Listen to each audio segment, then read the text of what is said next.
ஏற்புடைமை என்ற தலைப்பில் ஆசான் பள்ளி மாணாக்கருக்கு ஆசான் மா. செந்தமிழன் அவர்கள் நடத்திய 3வது இறையியல் பாடம். இந்த பாடத்துடைய தலைப்பு ஏற்புடைமை. அது இறையியலுடைய 3வது நிலை. முதல் நிலை வியப்பு, 2வது நிலை காதல், 3வது நிலை ஏற்புடைமை. இந்த ஏற்புடைமை என்ற கருத்து ஒரு வாழ்வியல் கூறு. ஆனால் அது வாழ்க்கைக்கு மட்டுமல்ல, அதுதான் ஒரு இறையியலுடைய ஒரு படிநிலைகளில் ஒன்று. நமக்கு சூழலில் உள்ளவற்றின் மீது வியப்பு ஏற்படுவது இயல்பு. வியப்பு என்றால் அதன் மீது நமக்கு பொருத்தம் இருக்கிறது என்று மட்டும் அது பொருள் அல்ல. பொருந்தாதவையும் வியப்பை ஏற்படும். இது ஏன் இப்படி இருக்கிறது என்று வியப்பது பொருத்தத்திற்கானது மட்டுமல்ல.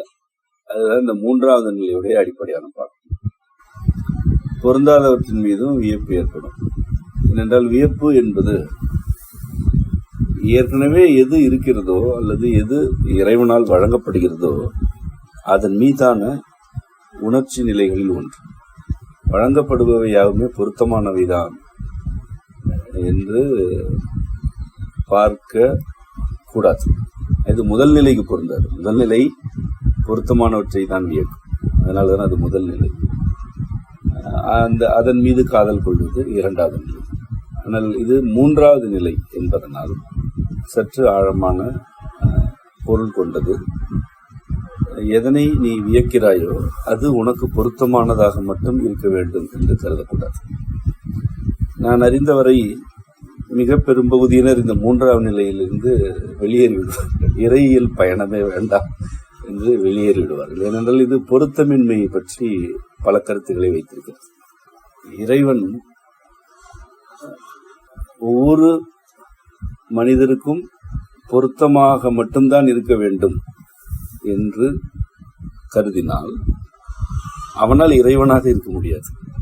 ஒரு மனிதர் பிணி, மூப்பு ஆகியவற்றை அடைந்து மரணம் அடைகிறார்.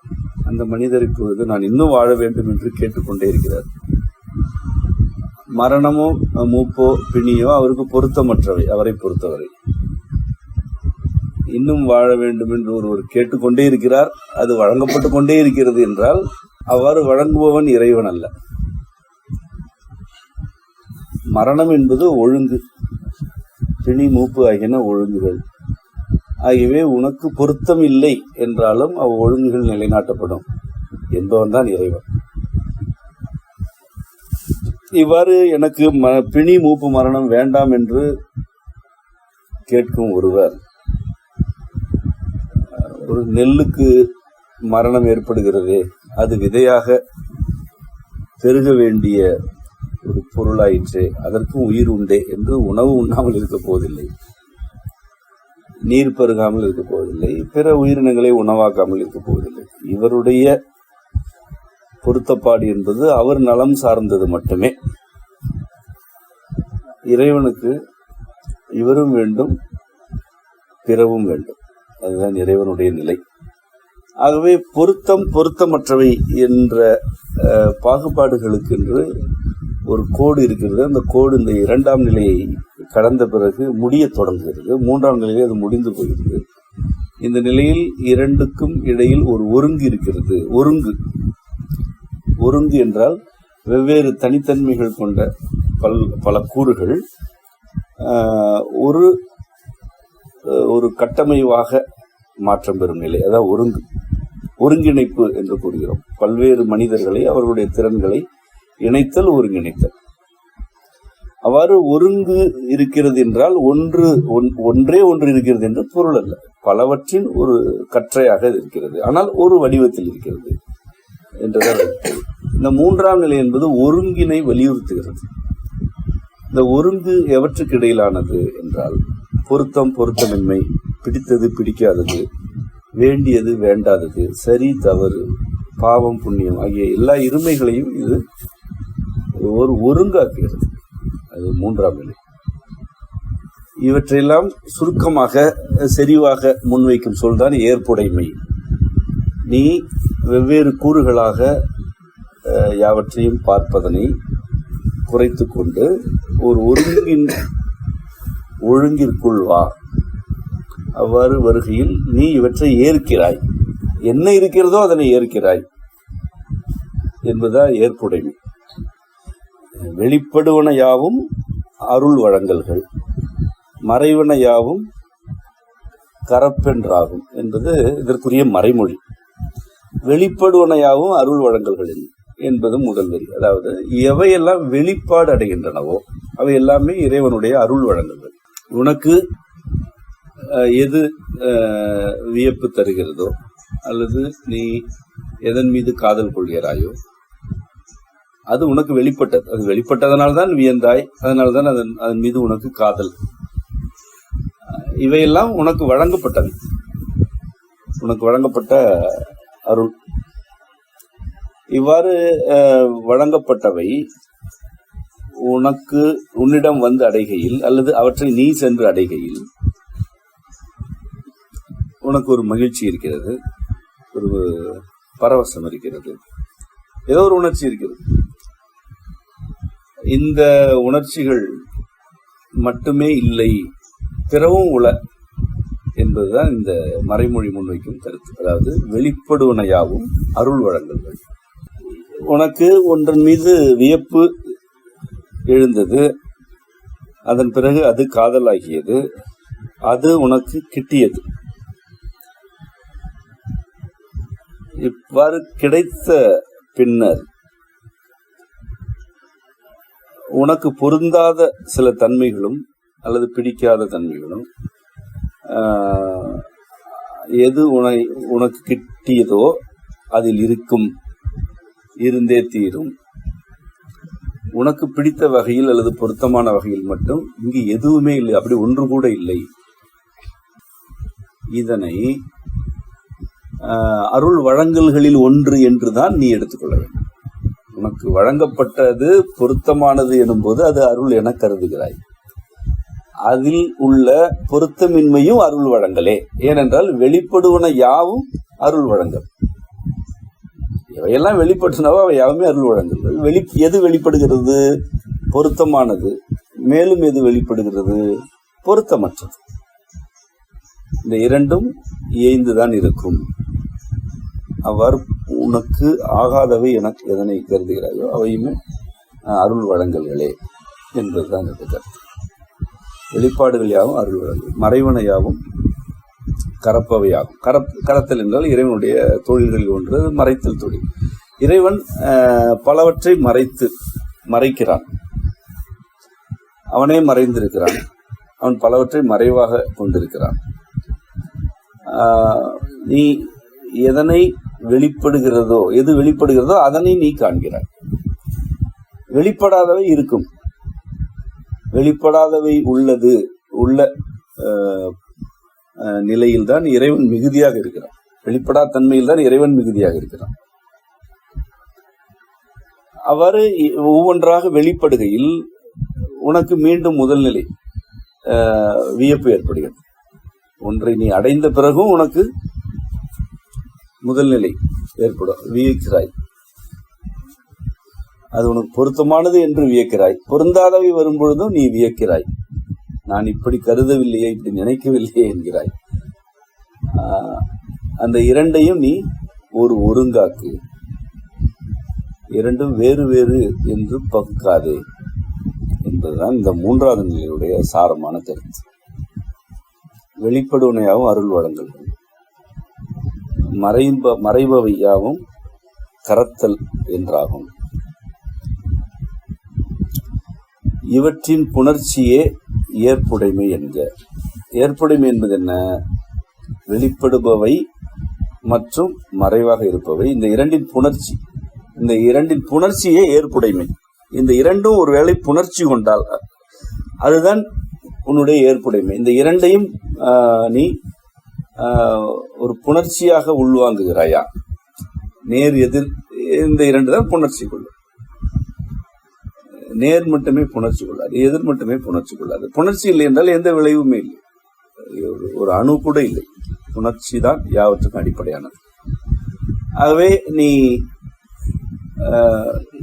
இவ்விரண்டின் புணர்ச்சி ஏற்புடைமை ஆகும் என்ற கருத்தை புரிந்து கொள். ஆவதும் போவதும்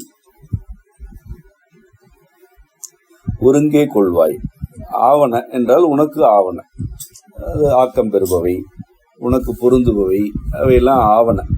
போவது என்றால் உன்னிடமிருந்து செல்பவை, உனக்கு பொருந்தாதவை, உனக்கு பிடிக்காதவை. இந்த இரண்டையும் ஒருங்கே கொள்வாய். ஆவதும் போவதும் ஒருங்கே கொள்வாய் என்பது இந்த மறைமொழியுடைய இறுதி. ஆவதும் இருக்கும், போவதும் இருக்கும். ஆவது மட்டுமே என்று எதுவுமே இல்லை.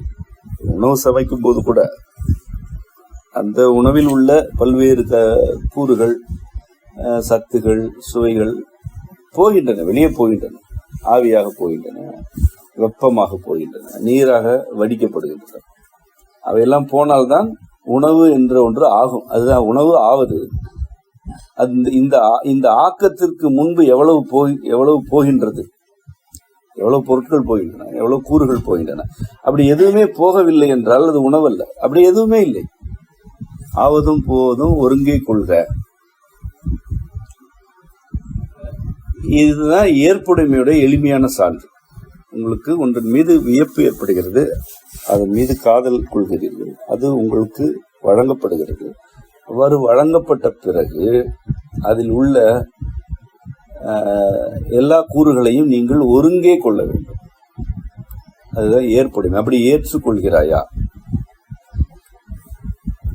ஏற்றுக்கொள்கிறாய் என்றால் இறையியலின் 3ஆம் நிலையில் நீ அழைத்து செல்லப்படுகிறாய். அந்த 3ஆம் நிலையில் நீ பயணிக்கிறாய். இல்லை, எனக்கு வேண்டியது மட்டும்தான் வேண்டும், எனக்கு பிடித்ததுதான் வேண்டும், எனக்கு பொருத்தமானதுதான் வேண்டும், எனக்கு சரி என்று எதனை கருதுகிறேனோ அல்லது உலகம் எதனை சரி என்று கருதுகிறோ அது மட்டும்தான் வேண்டும் என்றெல்லாம் உனக்கு கருத்துகள் இருக்குமாயின் அவை தவறல்ல. ஒரு தனி மனித வாழ்க்கையில் நீ உனக்கு பிடித்தபடி இருக்கலாம். ஆனால் அது இறையியலை நோக்கி உன்னை அழைத்து வராது, இறைவனை நோக்கி அழைத்து வராது. ஏனென்றால் முதல் பாடம் என்ன கூறிற்று? எது வரம்புகளை கடந்து செல்கிறதோ அதுதான் இறைத்தன்மைக்கு நெருக்கமானது. இதுதானே முதல் பாடமே. வரம்புகளை கடந்து செல்லும் ஒன்றுதான் இறைத்தன்மைக்கு நெருக்கமானது எனும்போது உனக்கு வேண்டியது மட்டும்தான் இருக்க வேண்டும் என்று நீ கருதினால் அது எப்படி இறைத்தன்மைக்கு நெருக்கமானதாக இருக்கும்? இறைவன் வேண்டுதல் வேண்டாமை ஆகிய இரண்டையும் கடந்தவன். அப்படித்தான் இறைவனால், அவன்தான் இறைவன். அதுதானே நம் அனைவருக்கும் இறைவனுக்கு உள்ள அடிப்படை வேறுபாடு. அவன் யாவுமாக இருக்கிறான், யாதுமாக இருக்கிறான், யாவருமாக இருக்கிறான். அவன் வரம்புகளை கடந்திருக்கிறான். வரம்புகளை கடந்து இருக்கும் இறைவனை நெருங்க வேண்டும் என்றால் வரம்புகளை கடந்துதான் வாழ வேண்டும். வரம்புகளுக்குள் அடங்கினால் தவறு அல்ல. இறைவனை பொறுத்தவரை இறைவனுடைய நிலையில் சரி தவறு என்று எதுவுமே இல்லை. ஆனால் நீ இது என்று அதனை கருதக்கூடாது. நீ ஒரு மனித வாழ்க்கையில் நிலை பெறுகிறாய். இந்த மனித வாழ்க்கை உனக்கு பிடித்தபடி இருக்க வேண்டும் என்று கருதுகிறாய் என்றால் முதல் இரண்டு நிலைகளா என்று கூட எனக்கு தெரியவில்லை. அந்த வியப்பு மற்றும் காதல் ஆகிய நிலைகள் உனக்கு போதுமானது. ஒன்றை வியக்கிறாய், அதன் மீது காதல் கொள்கிறாய், அது உனக்கு கிடைக்கிறது. மனித வாழ்க்கை இது போதும் என கருதுகிறாயா? அது போதும் தான். ஆனால் என்னை நோக்கி வர வேண்டும் என்று துடிக்காதே.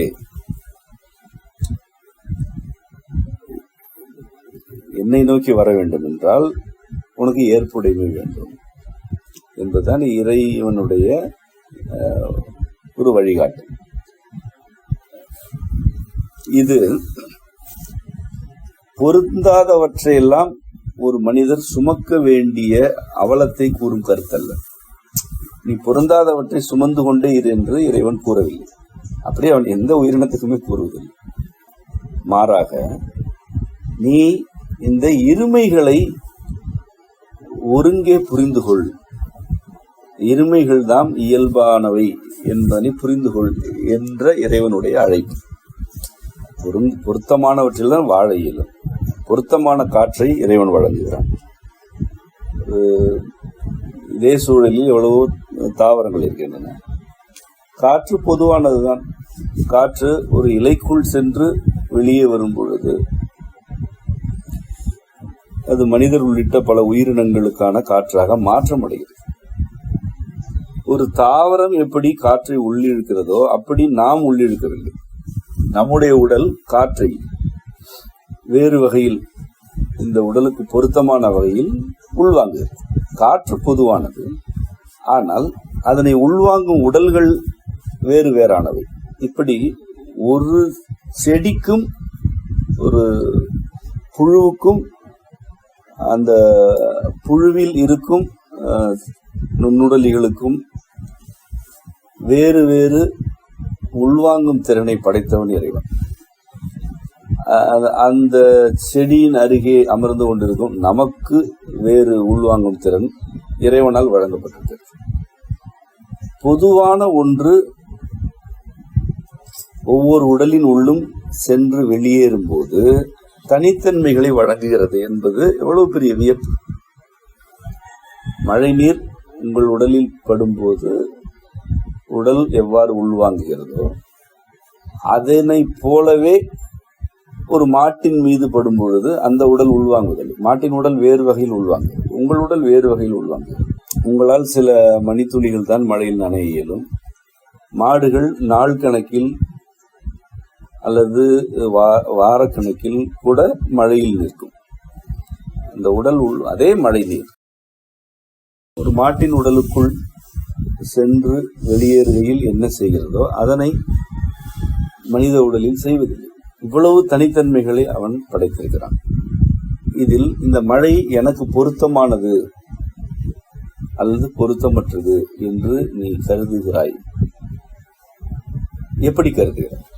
உனக்கு பொருத்தம் என்பது என்ன? உனக்கு குளிர் நடுக்கம் ஏற்படும் வரை அது பொருத்தமானது. நடுக்கம் வந்த பிறகு அது பொருத்தமற்றது. அதற்காக மழை நின்றுவிட வேண்டுமா? நிலத்திற்கு இன்னும் கூடுதல் மழை வேண்டும். மாடுகளுக்கும் ஆடுகளுக்கும் வேறு சில உயிரினங்களுக்கும் இன்னும் கூடுதல் மழை வேண்டும். இறைவன் யாவற்றுக்கும் தானே வழங்க வேண்டும். ஆகவே ஒரு மழை பொழிந்தால் கூட அது உனக்கு பொருத்தமற்றது என்று பார்க்கும் நிலை உன்னிடம் இருந்தால் அது உன் வாழ்க்கைக்கு துணைதான். ஆனால் அது இறையியலுக்கு வழிகாட்டாது. இறையியலின் பாதையில் அது ஒரு தடை, அது ஒரு வரம்பு. அந்த வரம்பை நீ கடக்க வேண்டும். அதற்குத்தான் ஏற்புடைமை வலியுறுத்தப்படுகிறது. ஏற்புடைமை என்பது எது நிகழ்ந்தாலும் ஏற்றுக்கொள்வதல்ல. நான் மீண்டும் கூறுகிறேன், இறையியலுடைய தொடக்கத்திலேயே வியப்பு, அதன் பிறகு காதல் ஆகியன இருக்கிறது.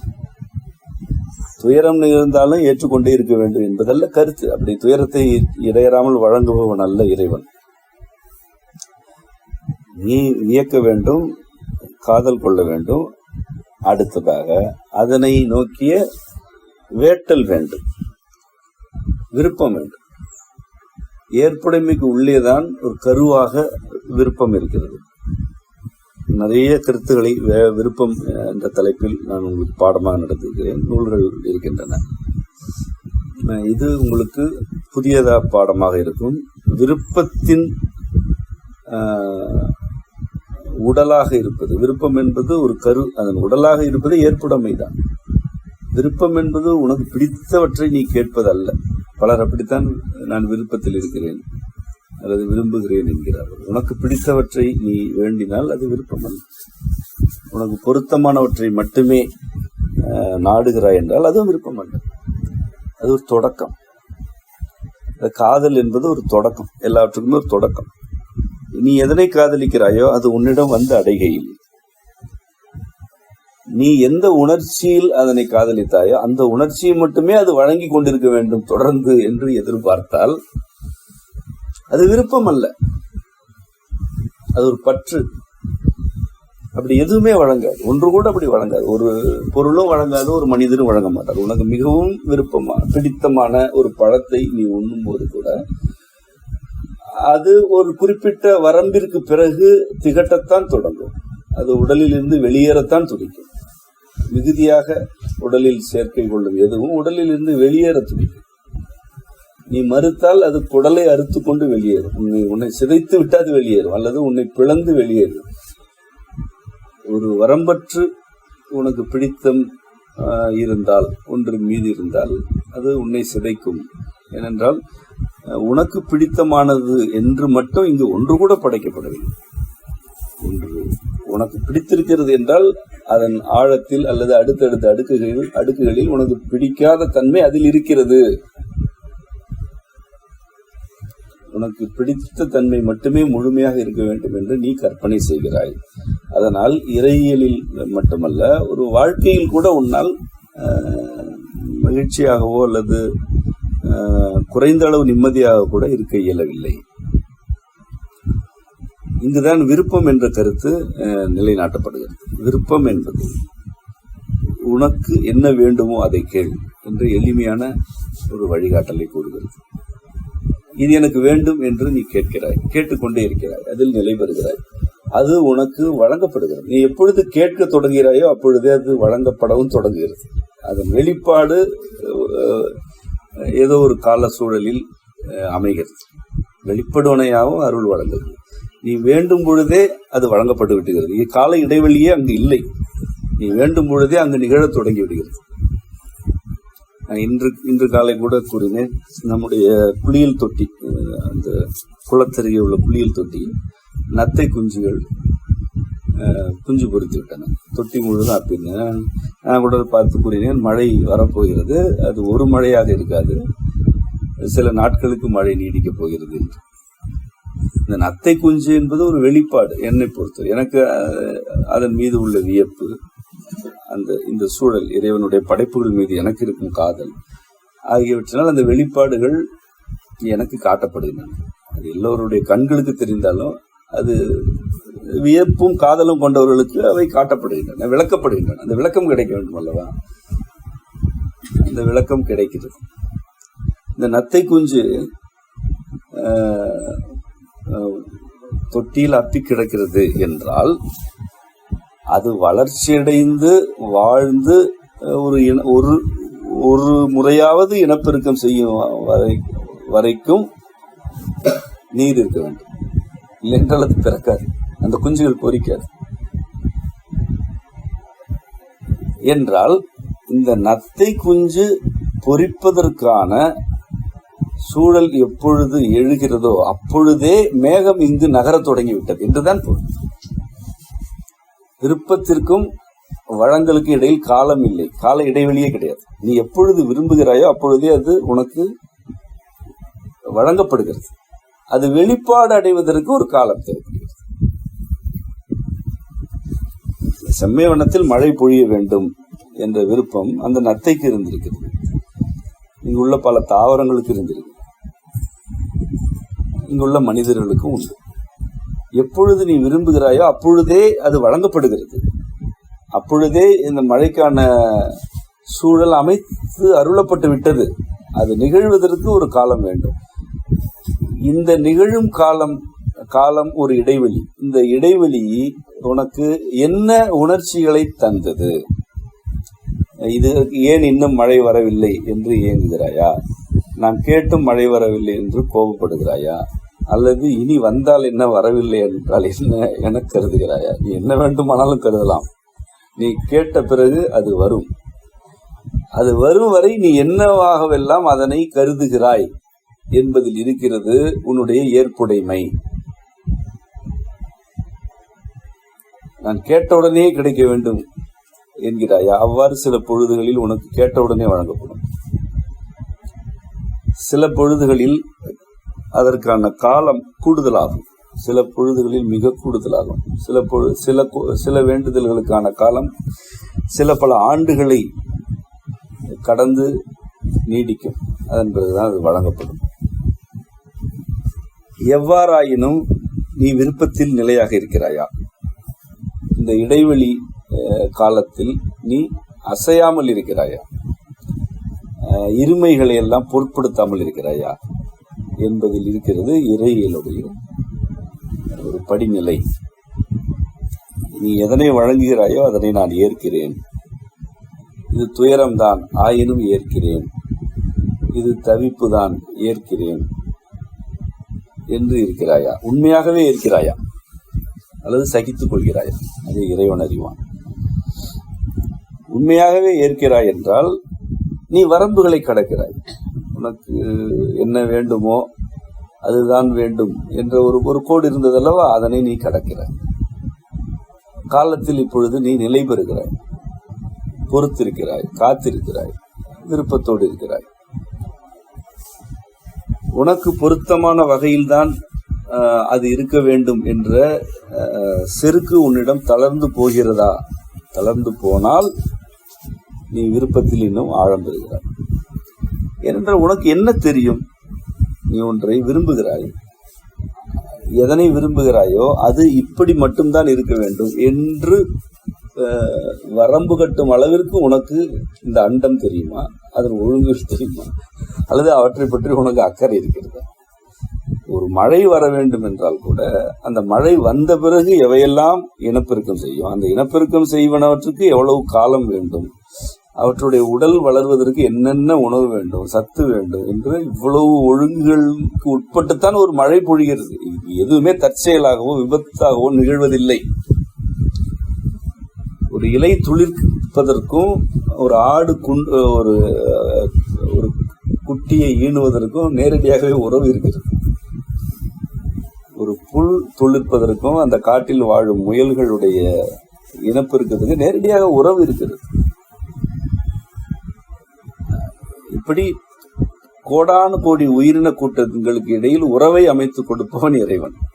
அதில் ஓர் உயிராக நீ இருந்து கொண்டு இது ஏன் இப்பொழுது நிகழ்கிறது, அது ஏன் அப்பொழுது நிகழவில்லை, இது ஏன் இப்படி இருக்கிறது, அது ஏன் அப்படி இருக்கிறது என்று கேள்விகளை எழுப்பிக் கொண்டிருந்தால் அது ஒரு தனி மனித வாழ்க்கையின் சிக்கல் அல்லது மகிழ்ச்சி.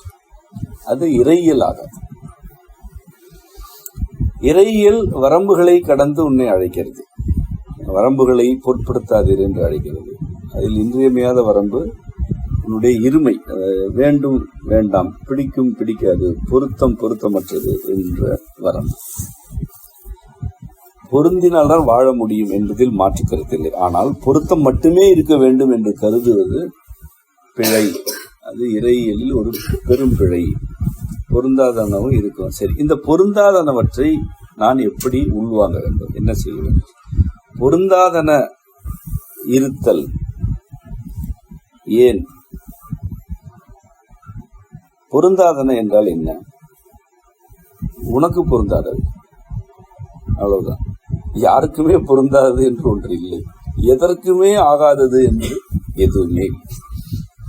உனக்கு பொருந்தவில்லை என்றால் அது உன்னிடமிருந்து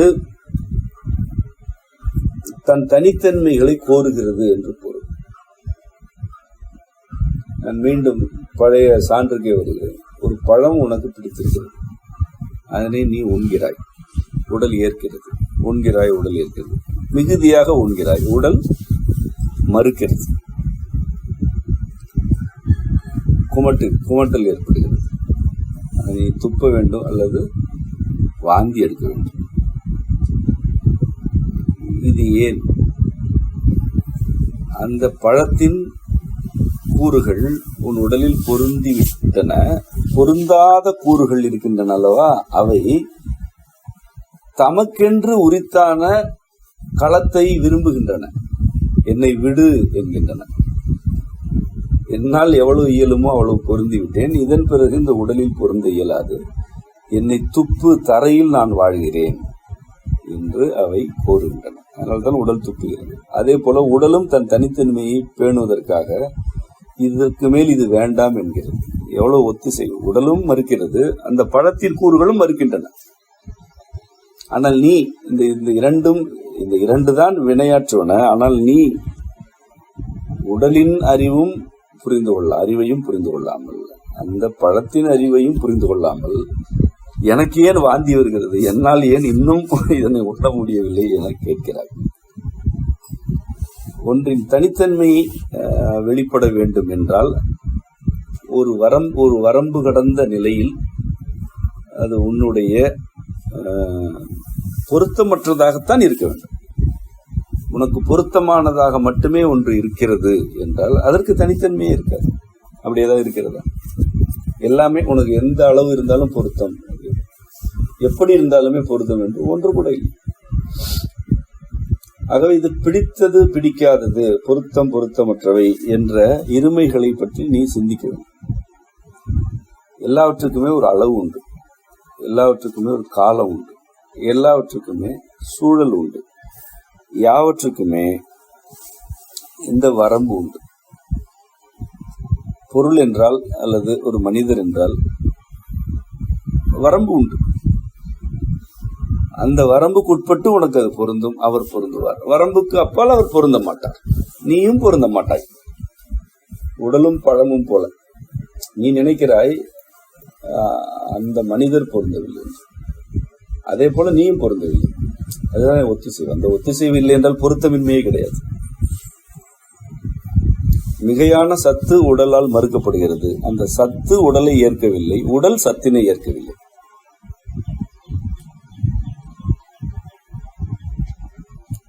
இந்த இரண்டும் ஒத்திசைவில் இருப்பன.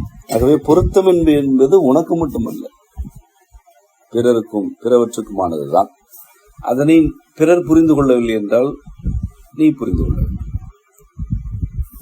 ஒவ்வாமை என்பதே அப்படிதான், அப்படிப்பட்டதானே. பாகற்காய் கசப்பு, அது ஒரு அளவிற்கு மேல் உணவாக உட்கொள்ள வாய்ப்பற்றது. அது ஏன் கசப்பாக இருக்காது? அது பித்தத்தில் மிகுதியானது. பித்த மிகுதி கொண்ட பொருள் உடலில் மிகுதியாக சேர்ந்தால் உடல் செயல்பாடு முடங்கி போகும்.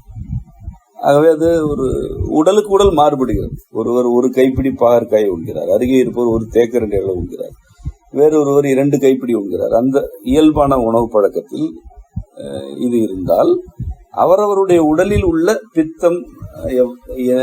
பித்த அளவிற்கு ஏற்ப பாகற்காயை உடல் ஏற்கிறது. அதற்கு மேல் அது ஒவ்வாமை. பாகற்காய் நல்லதா கெட்டதா என்று பேசுவதனால் என்ன ஆக போகிறது? அது நல்லதும் இல்லை கெட்டதும் இல்லை, பாகற்காய் பாகற்காய், அவ்வளவுதான். அதன் இயல்புகள் அதனிடம் இருக்கின்றன. உனக்கு எவ்வளவு பொருந்துமோ அவ்வளவுதான் ஏற்கும், உன்னால் ஏற்க இயலும். அதற்கு மேல் உன் உடலுக்குள் வருவதனை அந்த பாகற்காயை விரும்பவில்லை. அது அதன் தன்மைதானே உடலுக்கே ஒவ்வாமை ஏற்படுத்துகிறது. நீ கருதுகிறாய் பாகற்காய்க்கு இது தெரியுமா என்று. தெரியும், அதனுடைய தன்மையைத்தானே உடல் மறுக்கிறது. அது தன் உடலில் என்ன தன்மையை வைத்திருக்கிறதோ அதுதான் உனக்கு பொருத்தத்தையும் ஒவ்வாமையும் ஏற்படுத்துகிறது. இதனையெல்லாம் நீ நன்கு புரிந்து கொள்ள வேண்டும். முற்றும் பொருந்துதல் என்பது ஒரு மனித வாழ்க்கையில் உள்ள ஒரு கருத்து. ஆனால் இறையியலில் முற்றும் பொருந்துதல் என்று எதுவுமே கிடையாது. எதனுடனும் முற்றும் பொருந்த இயலாது. வேறுபாடு தனித்தன்மை ஆகியன இல்லை என்றால் ஒரு பொருளே கிடையாது. ஒரு மணல் துகள் கூட கிடையாது. மணல் துகள்கள் இருக்கின்றன, ஒரு கோடிக்கணக்கான துகள்களை நீ எடுத்துப்பார், ஒரு துகளை போல் இன்னொரு துகள் இருக்காது. அவ்வளவு நுட்பமான ஒரு மணல் துகளில் கூட வேறுபாடு. 2 கண்கள் இருக்கின்றன. பொது தோற்றத்திற்கு 2 கண்களும் ஒத்த தன்மையில் இருக்கின்றன. உண்மையில் 2 கண்களுடைய அளவுகளும் வேறு, வடிவமும் வேறு. அவை காட்டும் உணர்ச்சிகள், வலது கண் காட்டும் உணர்ச்சி வேறு, இடது கண் காட்டும் உணர்ச்சி வேறு. பொது தோற்றத்திற்கு ஒத்தவையாக இருப்பினும் அவற்றில் உள்ள தனித்தன்மைகள் தான் அடிப்படை. அந்த தனித்தன்மையிலிருந்து தான் உனக்கு பொது தோற்றமே கிடைக்கிறது. ஒருவேளை 2 விழிகளுமே முற்று முழுதாக ஒத்த தன்மை கொண்டவை என்றால் உனக்கு இந்த சூழலை பார்க்கும் காட்சி அறிவே கிடைக்காது. உன்னுடைய அகத்தை பிறர் புரிந்து கொள்வதற்கான வாய்ப்பே இருக்காது. மிக பெரும்பான்மையான மனிதர்களுக்கு அவர்களுடைய வலது கண் அகத்தை காட்டும். அவர் இப்பொழுது என்ன நினைக்கிறார் என்பதனை அவருடைய வலது கண் கூறும். அப்படி ஒரு ஏற்பாடு இல்லை என்றால் ஒரு முகத்தை பார்த்து நீ உணர்ச்சியை புரிந்து கொள்ளவே முடியாது. இவ்வளவு நுட்பமான ஒழுங்கு ஏன் வடிவமைக்கப்பட்டது? ஒரு முகத்தை பார்க்கும் பொழுது உள்ளே இருக்கும் கருத்து என்ன என்பதனை எதிரே இருப்பவர் புரிந்து கொள்ள வேண்டும் என்ற இறைவனுடைய விருப்பத்தினால் தானே. ஒரு கண்ணுக்கும் இன்னொரு கண்ணுக்கும் இடையிலேயே இவ்வளவு தனித்தன்மைகள் வழங்கப்படுவதற்கு என்ன அடிப்படை? வேறுபாடுகள், மாறுபாடுகள், முரண்கள் ஆகியவற்றின் சேர்க்கைதான் யாவும் என்பதுதான் அடிப்படை. இவற்றை புரிந்து கொள்ளாமல் நீ எனக்கு பிடித்தது, எனக்கு பொருத்தமானது, எனக்கு பிடித்தமான அளவில் இருக்க வேண்டும், எனக்கு பிடித்தமான வகையில் இருக்க வேண்டும் என்று மட்டும் இருப்பீர்கள் என்றால் அது வாழ்வியலில் ஒரு குறைந்த அளவு வழிகாட்டும், கூட வாழ்க்கையை நிறைவடை செய்யாது. ஆனால் தட்டு தடுமாறி இருக்கலாம். அந்த இருமைகளில் இருப்பவர்கள் பெரும்பகுதியினர் அவர்கள் தட்டு தடுமாறி தமக்கு பிடித்தவற்றை செய்வார்கள், பிடிக்காதவற்றை வெறுப்பார்கள். தனக்கென்ற ஒரு பாதுகாப்பு வளையத்தை ஏற்படுத்திக் கொண்டு அதற்குள் இருந்து விடுவார்கள். அது இறையியலாகாது. இறைவனை நோக்கிய பயணம் யாவற்றையும் கடந்து செல்ல வேண்டும் என்ற வேட்கை. உண்மையில் அதை கூற வேண்டும் என்றால் அது ஒரு வெறியாக இருக்க வேண்டும். அதில் ஒரு வெறி இருக்க வேண்டும். இறைவனை நோக்கிய பயணத்தில் ஒரு வேட்கை கூட ஒரு நிலைதான். அதற்கு பிறகு வெறி இருக்க வேண்டும். எது நிகழ்ந்தாலும் பொருட்டல்ல, எந்த வரம்பிற்கும் அடங்கி வாழ வேண்டியதில்லை என்ற வெறி இருந்தால்தான் அந்த பயணம் நிகழும். இவ்வாறான வேட்கையும் வெறியும் இருந்தால் எந்த வேரிலிருந்து அவை வளர்ச்சி அடையும்? ஏற்புடைமை என்ற வேரிலிருந்து வளர்ச்சி அடையும். எது நிகழ்ந்தாலும் எனும் பொழுது ஏற்புடைமை வந்துவிடுது. சரி, ஏற்புடைமை என்பது துயரங்களை ஏற்பதா? இல்லை. நீங்கள் மீண்டும் மீண்டும் அப்படித்தான் புரிந்து கொள்வீர்கள். அதனால் நான் மீண்டும் மீண்டும் கூறுகிறேன், இறைவனை நோக்கிய பயணத்தில் துயரம் இருக்குமா? துயரம் தான் வேண்டும் என்றால் இங்கு மனிதர்களோடு இருந்து விடலாமே. இறைவனை நோக்கிய பயணமே தேவை. இறைவனை நோக்கிய பயணம் இன்பம் அல்ல, அது அமைதியை நோக்கிய பயணம். அது இன்பத்தை கடந்தது. அது ஏற்புடைமை எனும் வேரிலிருந்துதான் வளர்ச்சி அடையும் என்று நான் கூறுகிறேன். அந்த ஏற்புடைமையின் கருவாக இருப்பதே விருப்பம் தானே. ஒன்றின் மீது விருப்பம், ஒரு பொருளின் மீது விருப்பம், உறவுகளின் மீது விருப்பம், செயல்பாடுகளின் மீது விருப்பம், இழந்தன விருப்பம். இந்த விருப்பங்கள் கருவாக இருக்கும் பொழுது அவையெல்லாம் இறைவனால் வெளிப்படுத்தப்படுகின்றன, அருள் வழங்கல்களாக வந்து சேர்கின்றன. இவ்வாறு வந்து சேர்பவை உனக்கு பிடித்தமானவையாக மட்டும்தான் இருக்க வேண்டும் என்று கருதாதே. அதுதான் என்னுடைய விருப்பம் நிறைவேறியது என்கிறாய். எது நிறைவேறியதோ அதில் உனக்கு பொருந்தாதனவும் இருக்கின்றன. ஒரு ஆழம் செல்லும் பொழுதுதான் உன்னால் அதனை புரிந்து கொள்ள முடியும். அந்த ஆழம் செல்லும் வரை உனக்கு அது இனிமையான பயணம். ஒரு ஆழத்துக்கு பிறகு பொருந்தா தன்மைகளும் இருக்கின்றன என்பதனை நீ புரிந்து கொள். அப்படியே ஏற்றுக்கொள். எது நிகழ்ந்தாலும் ஏற்றுக்கொள். மரபு வாழ்வியல் பலருடைய விருப்பம். ஆனால் மரபு வாழ்வியலுக்கான விருப்பம் எழும்பொழுதே அது வழங்கப்படுகிறது. ஒரு சிலர் வாழ்வியலுக்கு வருகிறார்கள், பலர் வருவதில்லை. ஏன்? அவர்களுக்கு வழங்கப்படவில்லையா? அவர்கள் விரும்பும் போது அவர்களுக்கு வழங்கப்படுகிறது. ஆனால் அது வழங்கப்படுகையில் பொருந்தா தன்மைகளும் இருக்கின்றன அல்லவா? அவற்றை பார்ப்பவர்கள் அஞ்சுகிறார்கள்.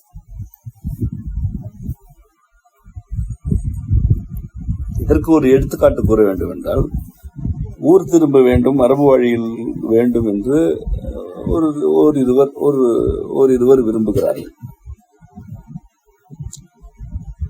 இந்த கருத்தை உடன் இருப்பவர்கள் ஏற்கவில்லை. இவர்கள் ஏற்கவில்லையே என்று இவர்களுக்கு, இந்த விருப்பத்தில் இருப்பவர்களுக்கு கவலை வருகிறது. மீண்டும் மீண்டும் இதனை பற்றி உரையாடுகிறார்கள். அவர்கள் ஏற்க மறுக்கிறார்கள்.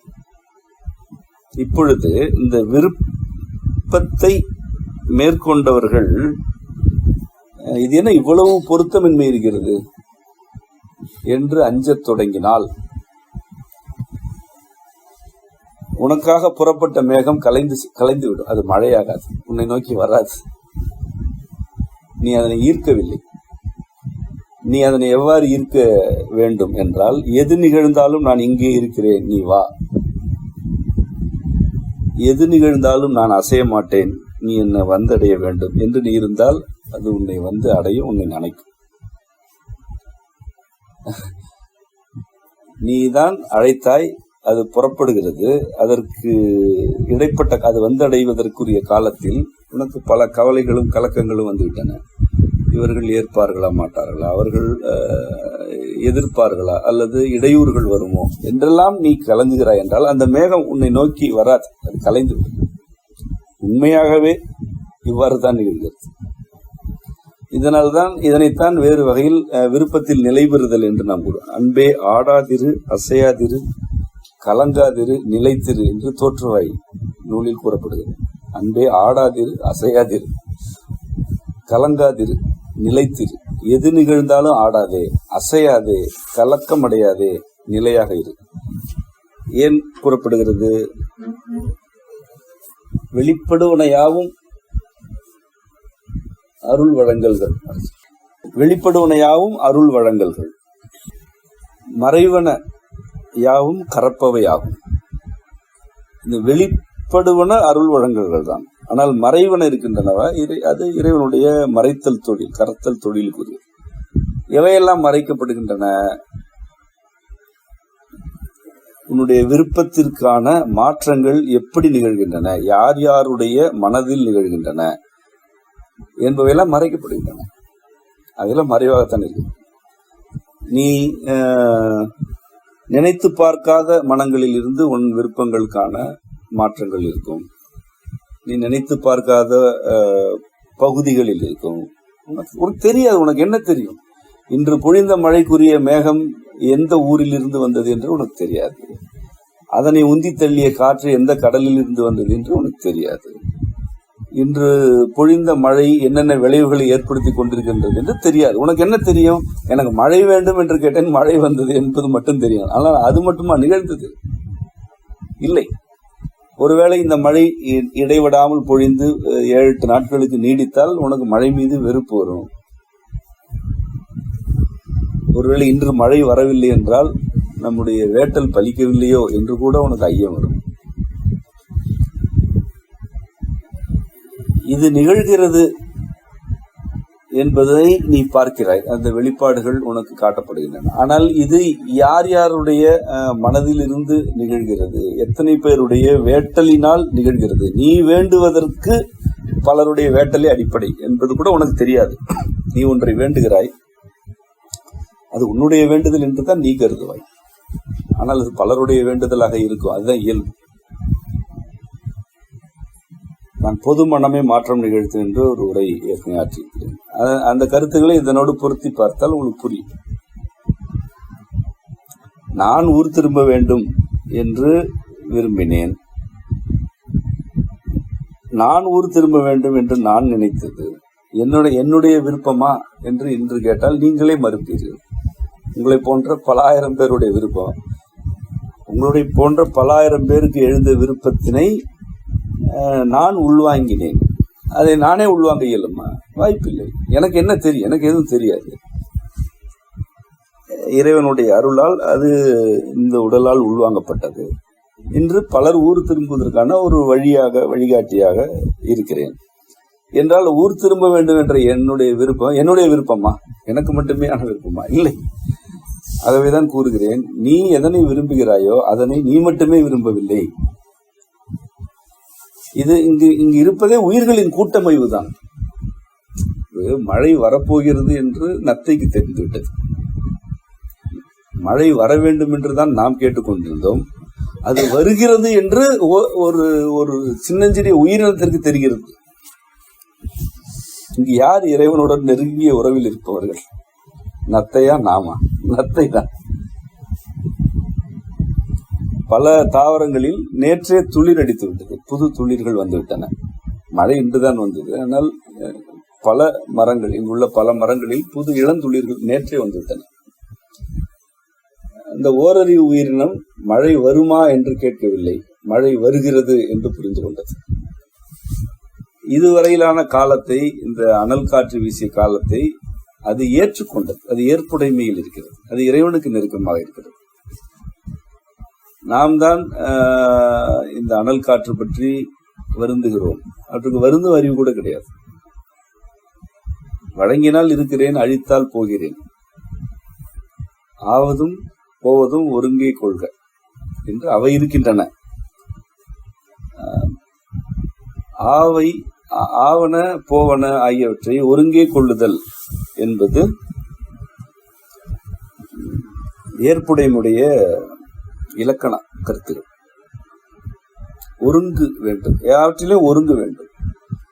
உனக்கு எது வழங்கப்படுகிறதோ அதில் ஆவணமும் இருக்கும், போவனமும் இருக்கும்.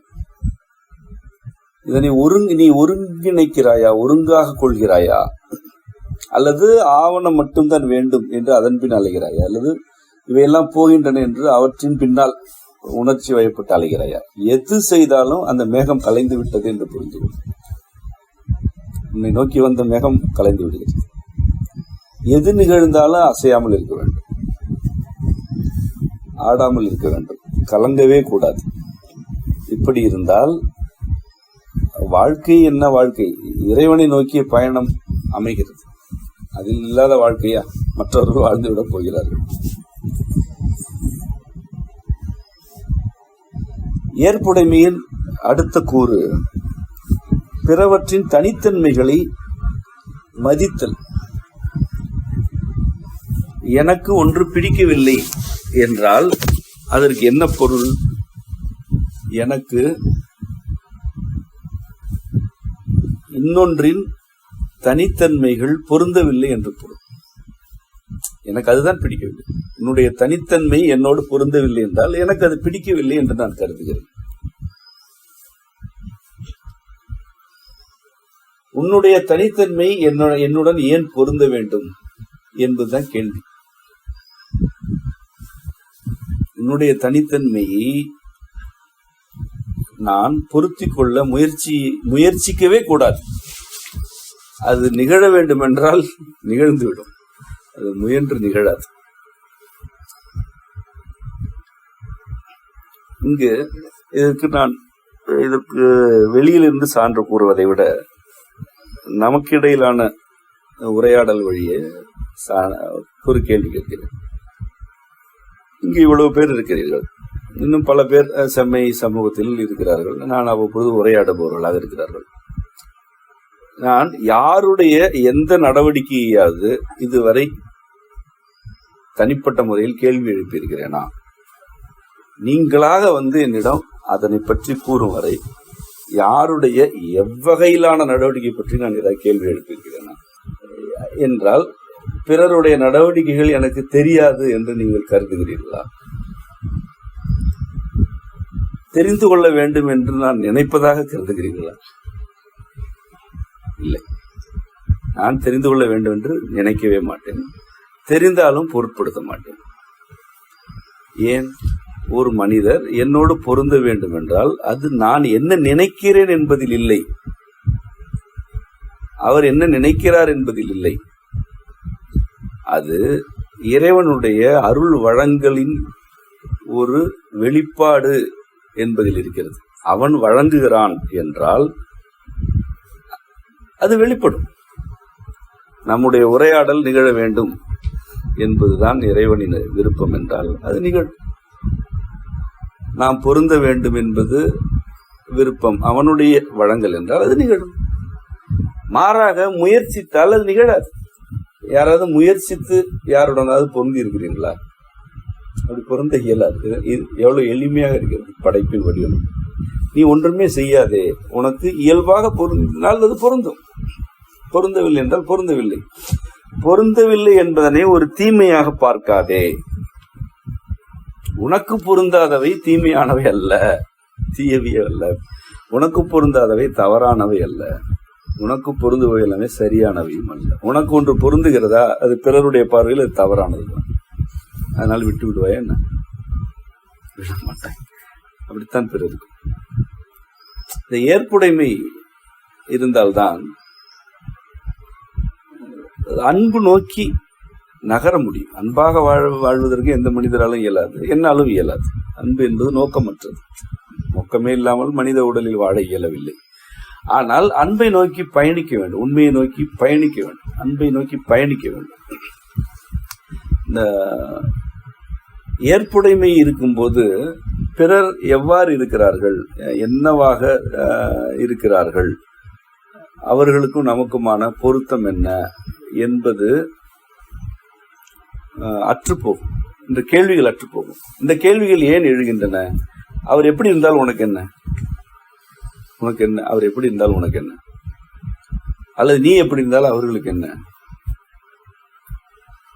ஏன் இந்த கேள்விகள் எழுகின்றன? நீ பிறரிடம் இருந்து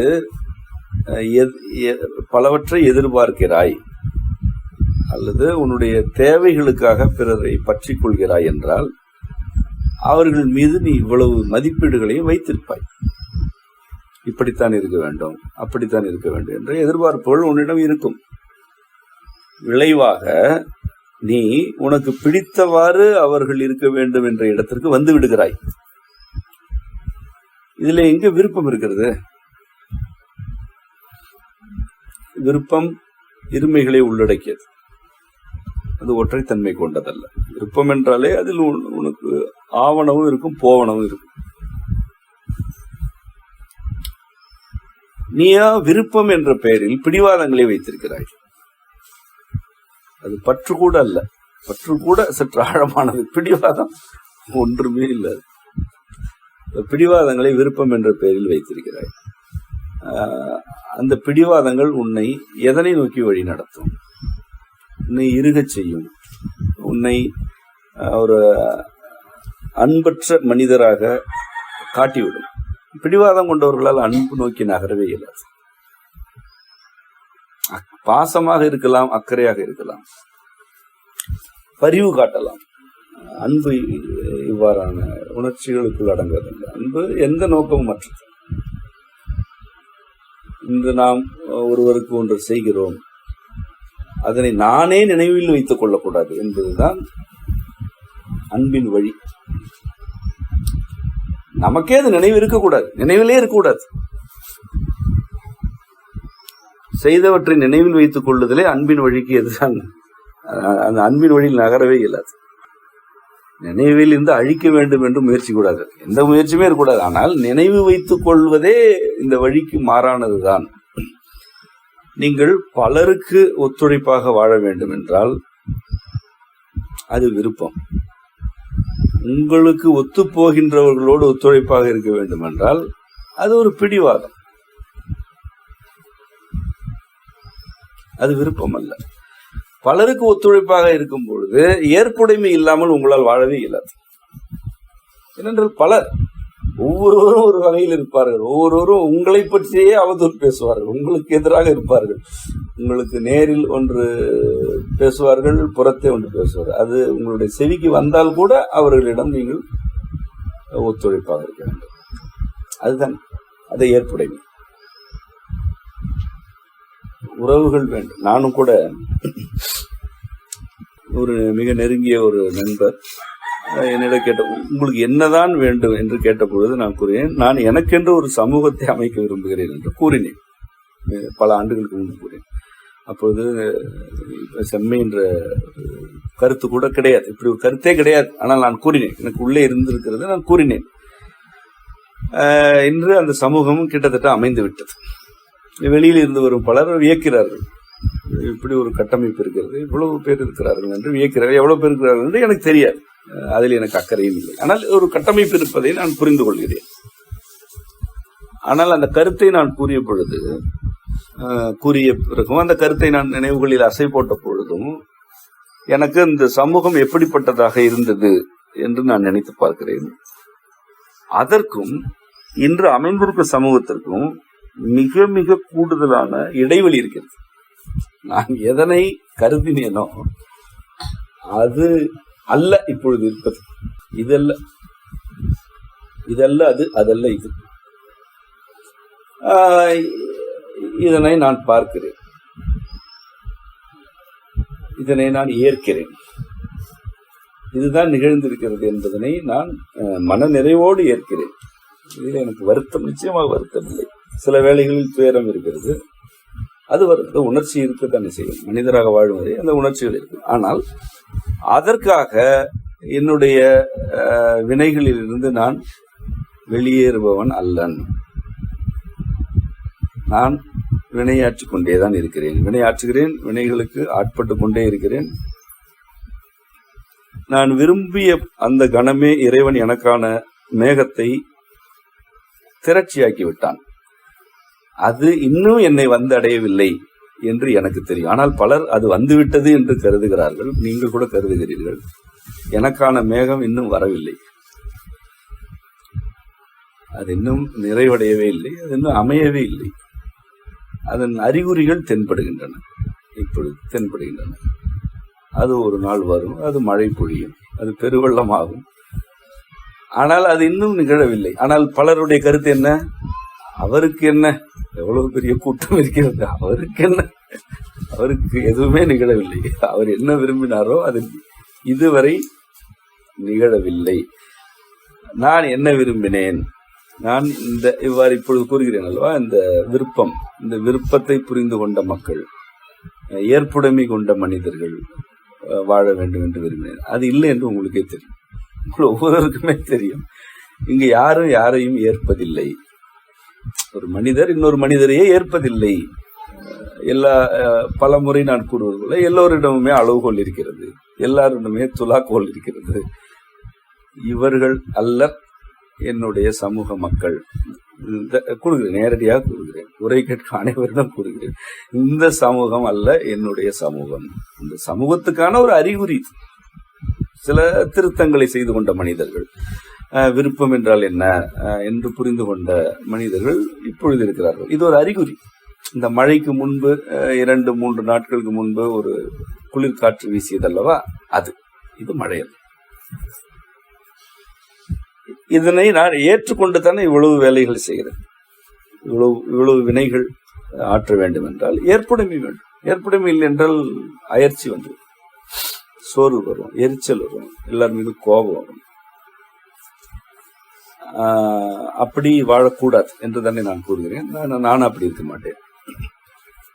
இந்த சான்று உங்களுக்கு ஏன் கூறப்படுகிறது என்றால், நீங்களும் இந்த செம்மை என்ற கட்டமைப்பிற்குள் இருக்கிறீர்கள். இது வளர்ச்சியடைந்தது அல்லது இதில் ஒரு மேம்பாடு நிகழ்ந்திருக்கிறது என்று நீங்கள் கருதினால் அது தவறு என்கிறேன் நான். இதல்ல நம்முடைய விருப்பம். என்னுடைய விருப்பம் இன்னும் எங்கோ இருக்கிறது. ஏதோ ஒரு பெருங்கடலின் மையத்தில் அது இன்னும் நிலை கொண்டிருக்கிறது. இன்னும் நான் அதனை ஈர்க்கும் அளவிற்கு ஆழம் செல்லவில்லை. நான் இன்னும் அதனை ஈர்க்க வேண்டும் என்றால் நான் இன்னும் ஆழம் செல்ல வேண்டும். அந்த எங்கோ ஒரு பெருங்கடலில் எனக்கான மேக திரட்சி இருக்கிறது. அது தன்னுடைய மென்மையான பகுதிகளை அனுப்பி என்னை வருடி கொடுக்கிறது. அவ்வப்பொழுது தூறல் விழுகிறது, சில வேளைகளில் சாரல் விழுகிறது, சில வேளைகளில் எனக்கு மட்டும் மழைத்துளி விழுகிறது. ஆயினும் எனக்கான திரட்சி ஏதோ ஒரு பெருங்கடலின் மையத்தில் இருக்கிறது. அது ஏன் இன்னும் என்னை வந்தடையவில்லை? நான் இன்னும் ஆழப்படவில்லை. நான் இன்னும் ஆழமாக வேண்டும். அந்த ஆழம் என்பது ஒரு மூச்சு அடக்கி கொண்டு நீந்துவதல்ல, ஒரு வெறிபிடித்து உள்ளே நுழைவது, வெறிபிடித்து பாய்வது. இதனைத்தான் நான் ஏற்கனவே கூறினேன். அது ஒரு வெறி. இறைவனை நோக்கிய பயணம் என்பது ஒரு அளவிற்கு தான் அது ஒரு நடை, பிறகு ஓட்டம், அதன் பிறகு அது வெறி. எதனை பற்றியும் யாரை பற்றியும் பொருட்படுத்தாத ஒரு நிலை. அப்படி என்றால் பிறரை வெறுப்பதல்ல, அது அப்படி இல்லை. பிறரை வெறுத்து இறைவன், சக மனிதர்களை வெறுப்போம், எப்படி இறைவனை அடைய முடியும்? அப்படி பொருட்படுத்தாத நிலை என்றால் இந்த ஏற்புடைமையற்ற தன்மைகளை பொருட்படுத்தாமல் இருத்தல். நீ ஏற்றால் என்ன, ஏற்கவில்லை என்றால் என்ன, நான் ஏற்புடைமையுடன் இருக்க வேண்டும் என்பது. அதுதான் அதில் அதில் வேகம், அதில் ஒரு விரைவு, அதில் ஒரு வெறி ஆகியன இருந்தால்தான் இறைவனுடைய வழியில் வாழ இயலும். நான் மீண்டும் கூறுகிறேன், அவன் ஒவ்வொரு உயிருக்கும் தனித்தன்மைகளை வழங்குகிறான். தனித்தன்மைகள் தான் இறைவனுடைய அடிநாதமாக இருக்கின்றன. யாவும் யாமெனும் உணர்வின் உள்ளும் தன்னிலை தனிநிலை ஆகுக என்னும் அன்னை கூற்றே எண்ணென கொள்கை என்பது மறைமொழி. யாவும் யாமே என்று இருக்கின்றன உணர்வில், வேறு வேறு என்று எதுவுமே இல்லை. அன்னை என்ன ஒரு கூற்றாக வெளிப்படுத்துகிறாள், தன்னிலை தனிநிலை ஆகுக. அன்னை கூறுகிறாள், அந்த சிவம் யாவுமே உணர்வு என்று இருந்து விட்டால் எனக்கு என்ன தனிநிலை என்று தன் நிலையை தனியாக ஒரு ஒரு கொள்கையாக்குகிறாள். கூற்று என்றால் ஒரு இறுக்கமான கொள்கை, அப்படி கூற்றாக்குகிறாள் அல்லவா, அதுதான் எண் என்று ஆகிறது. எண்ணூலுடைய மறைமொழி. இந்த படைப்பின் தொடக்கமே தனிநிலை என்பதுதானே.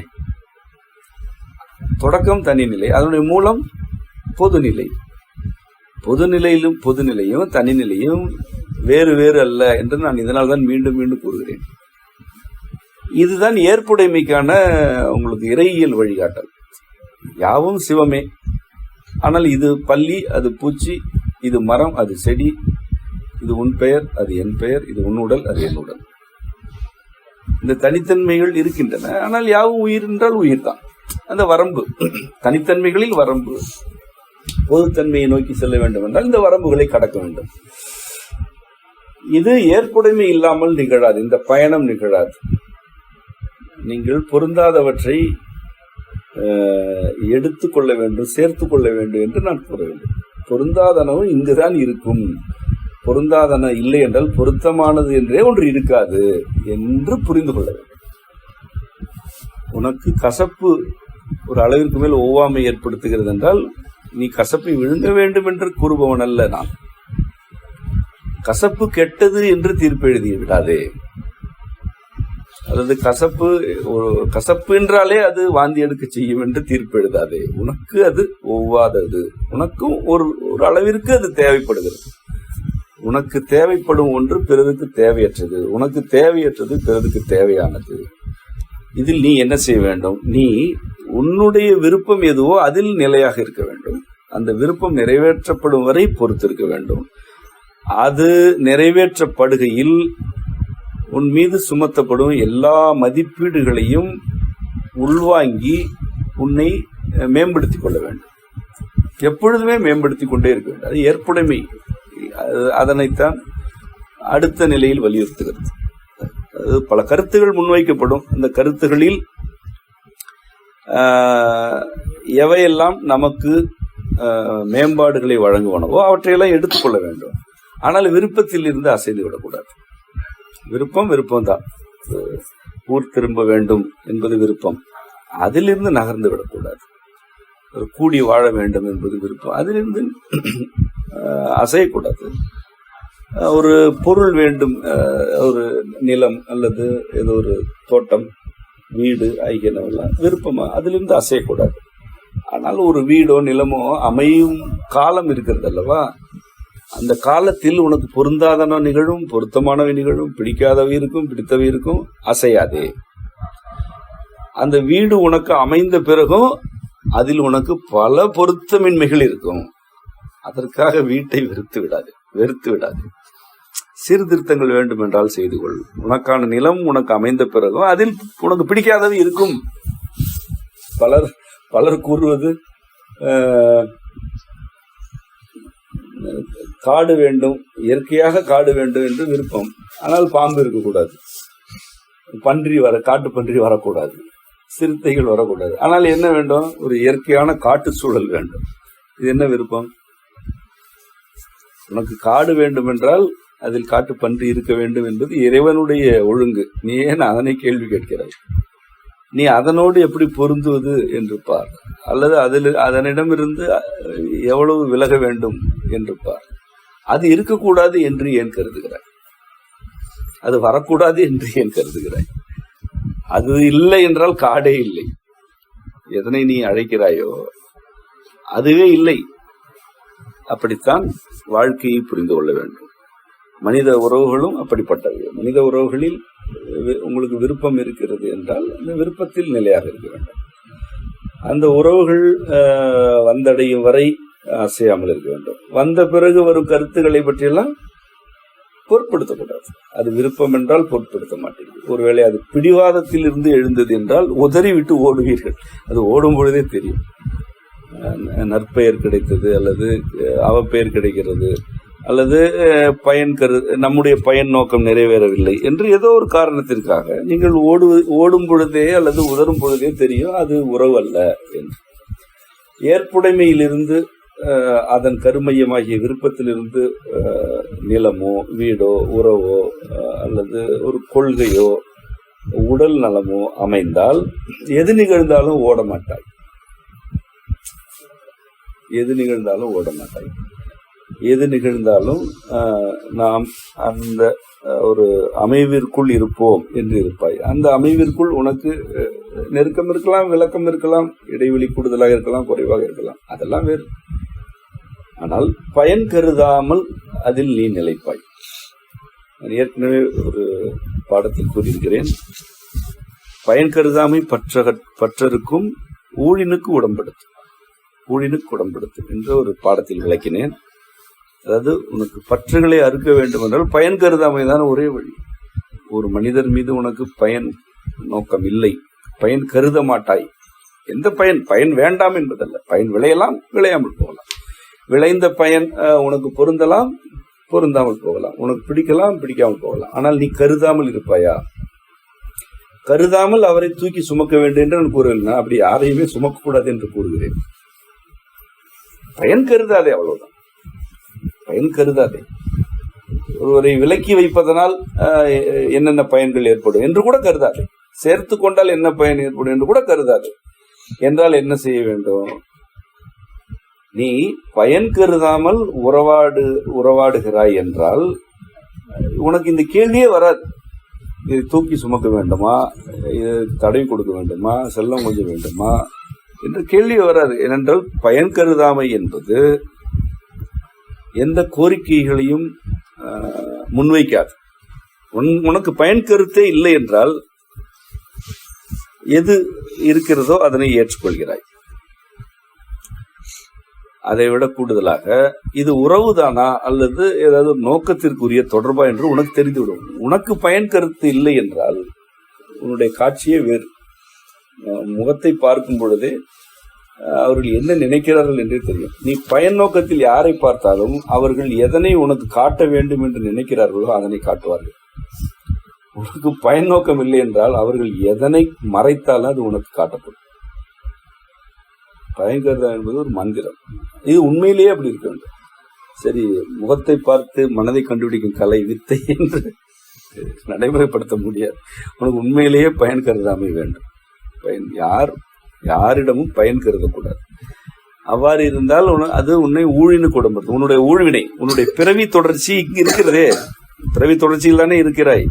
பிறவி தொடர்ச்சியில் தானே இதனை கேட்கிறாய். உன்னோடு நான் உரையாடுகிறேன். பிறவி தொடர்ச்சி தான். இந்த பிறவியில் நீ என்ன செய்ய வேண்டும், எது நிகழ வேண்டும், எதில் நீ நிறைவடைய வேண்டும் என்பதுதானே அடிப்படை. அதான் ஊழ்வினை. அதற்கு நீ உடன்பட வேண்டும். இந்த பிறவியில் நான் என்ன ஊழ்வினையை ஆற்ற வேண்டுமோ அதற்கு உடன்படுகிறேன். இதிலிருந்து எது விளைந்தாலும் ஏற்கிறேன். ஏனென்றால் இதனை நான் செய்வது இப்பொழுது பிறந்து வந்து அல்ல, பல பிறவிகளின் தொடர்ச்சியில் நான் இதனை செய்கிறேன். இதனை செய்வதனால் இது விளையும் அது விளையும் என்று நான் தடுமாறினால் நான் அடுத்த பிறவியில் செய்ய வேண்டும். அது நற்பெயரோ தீப்பெயரோ, அது பாவமோ புண்ணியமோ, யாருடைய உரிமைகளையும் பறிக்காமல் என்னுடைய உயிர் கொண்டுள்ள உரிமையை நிலைநாட்டும் வகையில் நான் எதனை செய்தாலும் அது என்னுடைய ஊழ்வினை தான். என்னுடைய உயிர், அந்த உயிரின் இயல்புகள் தானே தன்னை அறிதல், தானே தனது ஆதல், தானே தனக்கு ஆதல், தானே தன்னை அறிதல். உயிர் தன்னை தானே அறிந்திருக்கிறது, தானே தனது ஆயிரும், நான் தான் எனக்கு என்ற உண்மையை ஏற்றுக்கொள்கிறது. அதான் உண்மை. நீதான் உனக்கு, நான் தான் எனக்கு. உன்னுடைய உயிர் உன்னுடைய உடலுக்குரியது. ஏதாவது மாற்றுக்கருத்து இருக்கிறதா? உன் உரிமை உன்னிடம் இருக்கிறது. ஒவ்வொரு உயிரும் தன் உரிமையை தான் கொண்டிருக்கிறது. இதில் எவ்வளவு அழுத்தமாக நீ வினையாற்றுகிறாயோ அந்த அளவிற்கு அந்த உயிரோடு உன் உயிரோடு நீ நெருங்குகிறாய். என்னுடைய உரிமை எனக்கு, அவ்வளவுதான். என்னுடைய உரிமை எனக்கு என்பதிலிருந்து வினையாற்றுகையில் அந்த இருமைகளுக்கு வாய்ப்பில்லை. மீண்டும் அது சரி தவறு இந்த எல்லா இருமைகளுக்கும் அதில் வாய்ப்பற்று போகும். மீண்டும் என்ன கேள்வி வரும்? அப்படி என்றால் என்ன வேண்டுமானால் செய்யலாமா? என்ன வேண்டுமானாலும் செய்வதற்கு உயிரே அனுமதிக்காது. உயிரே சிவம், அது அப்படிலாம் செய்யாது. உனக்கான உன் பிறவிக்கான வினைகளை நீ ஆற்ற வேண்டும். அதற்குத்தான் வந்திருக்கிறாய். அதனை ஆற்றும் பொழுது இது சரி என்றும் தவறு என்றும் பிறர் போற்றுவதையும் தூற்றுவதையும் பொருட்படுத்தாதே, அவ்வளவுதான். ஏனென்றால் இந்த தலைமுறைக்கு எது சரியோ அது கடந்த தலைமுறைக்கு தவறு. நீ ஏற்கனவே பிறந்த பொழுது எவையெல்லாம் சரியானவையாக இருந்தனோ அவையெல்லாம் இப்பொழுது தவறு என்று கூறப்படுகின்றன.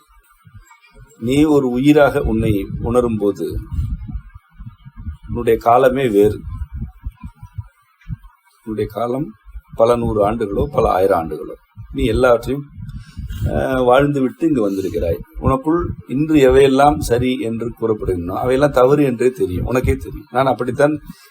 நான் கூறும் பல கருத்துக்களை கேட்பவர்கள் என்ன எல்லாவற்றையுமே தலைகீழாக கூறுகிறீர்கள் என்று கேட்பார்கள். நான் ஒரு ஆதி காலத்தில் இருந்துதான் உரையாடி கொண்டிருக்கிறேன்.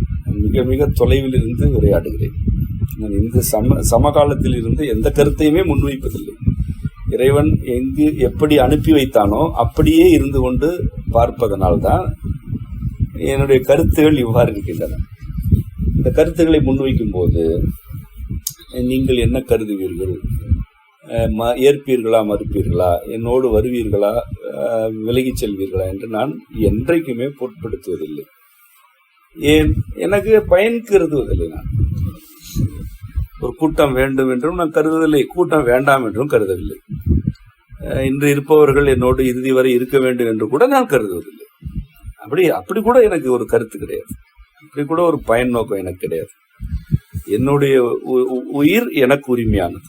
இது எதனை செய்ய வந்திருக்கிறதோ அதனை செய்வதற்கு நான் குறுக்கிடாமல் இருக்கிறேன். இறுதியில் பெரும்பாவி இவன் என்று பெயர்தான் இருக்கும் என்றால் அதுதான் என் ஊழ்வினை. அதனை நான் அறுவடை செய்வேன், அதனை நான் பெற வேண்டும். அதுதான் எனக்கு வரும் என்றால் அதனைத்தான் நான் பெற வேண்டும் என்று. இவரை போல உண்டா என்று பலர் வியக்கும் வாழ்க்கை வேண்டும் என்ற நோக்கம் கூட சத்தியமாக எனக்கு கிடையாது. இவன் பெரும்பாவி, பலருடைய வாழ்க்கையை சீரழித்தவன், நிறைய ஊதியம் ஈட்டியவர்களை கெடுத்தவன் என்பதுதான் பெயராக இருக்கும் என்றால் அதுதான் என் ஊழ்வினை என்றால் அதனைத்தான் நான் செய்வேன். ஏனென்றால் இந்த மனிதர்களுடைய எந்த சொற்கள் மீது எனக்கு துளி அளவும் மரியாதை கிடையாது, துளி மதிப்பு கூட கிடையாது. எது உணர்த்தப்படுகிறதோ, எது உள்ளிருந்து வழங்கப்படுகிறதோ அதனை மட்டுமே கடைபிடிப்பது தான் என்னுடைய வாழ்க்கை. இதுதான் ஏற்புடைமையுடைய எளிமையான, உங்களுக்கு தெரிந்த நேரடியான விளக்கம். நீங்கள் என்னிடமிருந்தே ஏற்புடைமையை ஓரளவு கற்றுக்கொள்ளலாம். ஏற்புடைமை இல்லாமல் இறைவனை நெருங்க முடியாது. எதுவாக இருந்தாலும் ஏற்றுக்கொள்கிறேன், எதுவாக இருந்தாலும் ஏற்றுக்கொள்கிறேன் என்பது இல்லாமல் இறையியலில் பயணமே நிகழாது. இறையியல் முன்னோர்களுடைய வரலாறு என்ன என்று படித்தால் உங்களுக்கு இது புரியும். இறையியல் முன்னோர்களில் மிக மிக பெரும்பகுதியினர் எது சமகால நீதியோ அதனை மறுத்தவர்கள் தான். வேண்டுமென்று மறுக்கவில்லை, உள்ளிருந்து எழும் அழைப்பு அவ்வாறானதுதான். இறையியலாளர்கள் ஏன் தேவைப்படுகிறார்கள்? சமூகத்தை புரட்டி போடுவதற்கு தேவைப்படுகிறார்கள். புரட்டி போடுவது என்றால் என்ன? இப்படி இருப்பதை அப்படி ஆக்குவது, இப்படி இருப்பதை அப்படி ஆக்குவது தவறு என்றுதான் கூறுவார்கள். அப்படித்தான் கூறுவார்கள். ஏனென்றால் இப்படியே இருப்பதில் பலருக்கு ஆதாயம் இருக்கிறது. பலருக்கு அதில் அடக்குமுறை வாய்ப்பு இருக்கிறது, பலருக்கு பலரை சுரண்டுவதற்கு வாய்ப்பு இருக்கிறது, அதிகார வாய்ப்பு இருக்கிறது. அவற்றையெல்லாம் புரட்டி போடும் போது கருத்துகள் வரத்தான் செய்யும். அந்த கருத்துக்களுக்கெல்லாம் ஆட்பட்டிருந்தால் இறையியல் வரலாறே கிடையாது நமக்கு. இறையியல் என்பது ஒரு நிலைக்கு பிறகு ஒரு வெறி பிடித்த பயணம். அந்த வெறியில் நன்மை தீமை சரித்தவர் என்ற சமகால மதிப்பீடுகளுக்கெல்லாம் எந்த மதிப்பும் கிடையாது. எப்பொழுதும் போல் அவரவருக்குமான தனித்தன்மைகள் அவரவருக்கு வேண்டும். யாருடைய தனித்தன்மையையும் கேள்விக்குள்ளாக்கக்கூடாது, யாருடைய உரிமைகளையும் பறிக்கக்கூடாது. இதனை விட ஒரு ஒரு வாழ்க்கை முறை இங்கு இல்லை. வாழ்க்கை முறையே பிறருடைய உரிமைகளை கேள்வி கேட்பது, பறிப்பதுதான். நம்முடைய தொடக்கமே அதுதான். பிறருடைய உரிமைகளை பறிக்கக்கூடாது, தனித்தன்மைகளை பறிக்கக்கூடாது. அதன் பிறகு நீ என்ன செய்தாலும், அதன் பிறகு நீ என்ன கெட்டு போவாயா? இவ்வளவு மேம்பட்ட உன்னதமான கருத்து உன்னை சிதைக்குமா என்ன? அப்படியெல்லாம் சிதைக்காது. ஒருவேளை சிதைக்கும் என்றாலும், இறைவா சிதைவுதான் என்னுடைய இப்பிறவி என்றால் அதுவே நிகழட்டும் என்று இருந்தால் அது இறையியலின் ஏற்புடைமை, வாழ்க்கை ஏற்புடைமை அல்ல. அது இறையியலின் ஏற்புடைமை. இது அனைவருக்குமான கருத்து அல்ல. இதனை அனைவரும் பின்பற்ற வேண்டிய தேவையில்லை. ஆனால் இறையியல் குறித்த தொடர் வகுப்புகளின் ஓர் அங்கமாக இந்த பாடத்தை நான் உங்களுக்கு விளக்கியிருக்கிறேன். ஏற்புடைமை என்பது இறையியலின் அடுத்த நிலை. இதற்கு முந்தைய நிலை உரைகளையும் இங்கு மீண்டும் கேட்ட பிறகு இந்த வரம்பற்றிருத்தல், வியத்தல், காதல் ஆகிய உரைகளை எல்லாம் கேட்ட பிறகு மீண்டும் இந்த உரை மீண்டும் கேட்கும்போது இந்த உரை இன்னும் கூடுதலாக உங்களுக்கு புரியும். இத்துடன் வகுப்பு நிறைவடைந்தது. உங்கள் அனைவருக்கும் அம்மையப்பர்கள் நிறைவதாக.